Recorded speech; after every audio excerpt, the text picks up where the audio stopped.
Top quality और consistent performance के लिए सिर्फ सिल्वर पंप्स। टॉप क्वालिटी और कंसिस्टेंट परफॉर्मेंस के लिए सिर्फ सिल्वर पंप्स, नाम याद रखना। 31 मे पर्यंत नागपूर शहरातील खड्डे बुजवा असे निर्देश महानगरपालिका आयुक्तांनी दिले होते।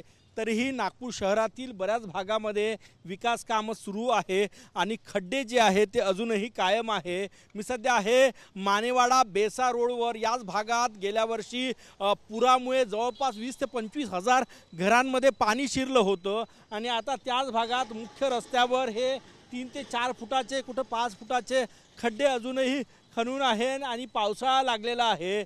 जर मुसळधार पाऊस झाला, पूर परिस्थिती झाला तर हे सगळे खड्डे जीवघेणे ठरणार आहे आणि संपूर्ण रोड जो आहे तो या ठिकाणी खोदून ठेवलेला आहे।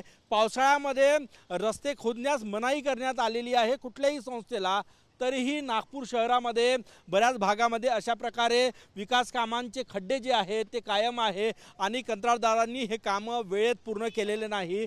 हा रस्ता यासाठी मी दाखवते की गेल्या वर्षी पुरामुळे या संपूर्ण परिसरामध्ये पाणी शिरलं होतं आणि आता त्याच भागामध्ये 4 ते 5 फुटाचे खड्डे या ठिकाणी कायम आहे। आणि हा फक्त एक नाही तर हे बघा खोदकाम करून ठेवलेलं आहे आणि 31 तारखेपर्यंत मुदत होती तोपर्यंत हे काम पूर्ण झालेलं नाही आणि पावसाळ्यात समजा एक मुसळधार पाऊस आला तर या संपूर्ण परिसरात पूर आल्याशिवाय राहणार नाही आणि हे खड्डे जीवघेणे ठरणार आहे।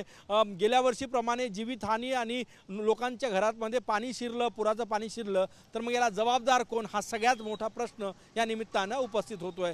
कॅमेरामॅन सचिन सयामसह गजानन उमाटे, TV9 मराठी, नागपूर।